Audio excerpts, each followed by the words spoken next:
I am Leslie Wolfgang. I'm the Public Policy Director for the Family Institute of Connecticut, and we've been around since 1989. Though I've only been working there and getting paid for about a year, but I've been a volunteer there for many years, for as long as my husband's been the executive director, and that's about 15 years. So what we do is we educate and advocate on behalf of family issues up at the state capitol. We travel around the state of Connecticut telling people about public policy initiatives, things that are going on, things that are also happening nationally. So what we do every year is we review the legislation that's proposed, and we submit testimony and share it with our members, people who are on our email list.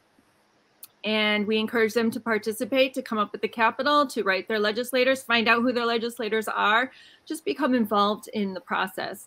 So we're involved in a variety of socially conservative issues, issues like abortion, assisted suicide, family issues. So we get involved in a lot of things. And so there's so many bills up at the state capitol. And this one that came to our attention most recently was HB 6638. And that has to do with redefining sexual orientation when it comes to the anti-discrimination laws here in Connecticut. So it didn't get on our radar until it already passed out of the House. That happens. But since then, when we saw that, we saw on Twitter, I think that it had passed, and we were like, oh, we got to take a look at this. And it took some analysis on our part, but we determined that this definition is being changed in a way to be greatly expanded. Is it this one right here where it says discriminatory practice of this is in violation if any person? So that's the current law. Okay, this is the current law. Okay, so page 10, I think. What they're adding there, you see the underlined word age. Sexual orientation was already included in there. So you actually have to go to a different section of the bill to see they're actually inserting a new definition, and it's over in section right here. Sometimes it's easier to go by lines. Right here, is it? So lines 143. Yep. Yes. Okay. So that's going to be the new definition of sexual orientation. The old one, which we have on our blog post, it's very little to find any overlap. It's really being entirely rewritten. And the current law is tied to, I think it's 3 different gender identities. And this one really ties identity to whatever you're sexually attracted to. So it says emotionally or sexually attracted to.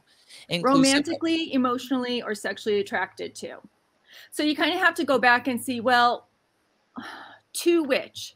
So it's a person's identity. Okay, identity. We all have identities under modern gender theory. And that identity, that is your sexual orientation, revolves around the gender to which you are attracted to. So you have to break it down. Okay, gender. According to modern gender theory, everybody has a gender. That's what's being taught our children in school. Okay, they're being helped to identify their gender. So everybody has a gender. I can come and I can say like I'm Zer or Za, and they have to say, okay, that's a protected class. Well, no. Okay, so this is, I think that has more to do with pronouns, your pronoun usage, and how you express yourself. That might be closer to gender expression, which is another part of the law that you can't, we're prohibited from discriminating against. And that's a different topic discussion. But this has to do with your sexual orientation. And if you know your gender unicorn, I don't know if you had your genderbread person lesson, your sexual orientation and your identity and your gender and your sex assigned at birth, these are all different things, okay? And so for these purposes, for sexual orientation, it has to do with you are sexually attracted to. Okay. So you have your identity, and your identity, it's all like, it's very complicated. It's almost like, I don't want to be derogatory, but it's like dealing with an artificial world, and you just have to play by, I'm using their terms and their rules, the people who have this agenda. Okay. Like and I'm trying to be respectful and just use the terms that they give me. So it can be confusing for people, but for me, like, I don't see people as their, I'm going to take a sidetrack here. Yeah. I don't see people as their gender or their identity or by their sexual orientation. I see everybody as a child of God. Okay, that's me. That's how I relate to people. So it's, if you don't do that, if you don't just respect people as human beings for who they are and treat everybody with respect, and you try and create all these different categories, it causes confusion and hurt feelings and who's in, who's out.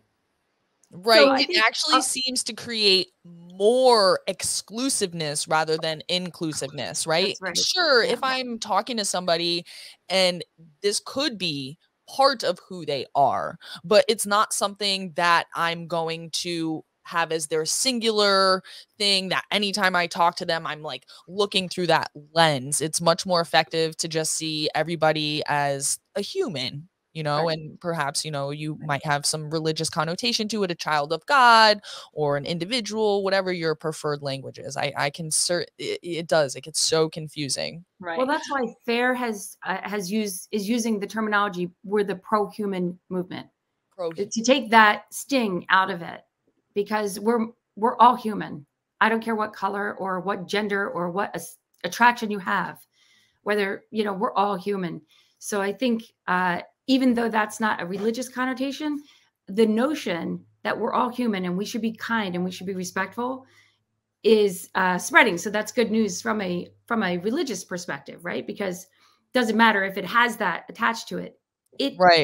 But means it's like, again, it seems like they're trying to take advantage of that, because I came over here to the ConnecticutFamilies.org website, and what this makes clear is that because this is about sexual attractions, right? Who you are sexually attracted to, it is so inclusive that it's also going to include people that like pedophilia or nepophilia, which I'm not sure what that is. Attraction to babies. To babe. Oh, that's like rough. Okay. But you know, you can be, here's the thing though, too, is people genuinely do have these attractions. And the majority, I'm sure, struggle with them, right?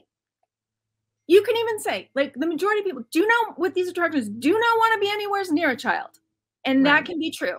And we can act on it when looking at this bill. But on the other hand, we as parents still need to be able to sift through people who are coming to work with our children to say, I'm sorry, I saw your post on Instagram this weekend that advertised you were at the, you know, Man Boy Love Association meeting. You're just not a good fit for working in my home. You're just not a good fit for working at my daycare. I get it. You have this sexual attraction, but you have to understand that this is not a good job for you. And I would say the vast majority of those people with these attractions don't want that job, right? They're struggling. No, thank you. But we know, we see it in the news, there are people with these attractions, and some of them seek out positions with children, okay?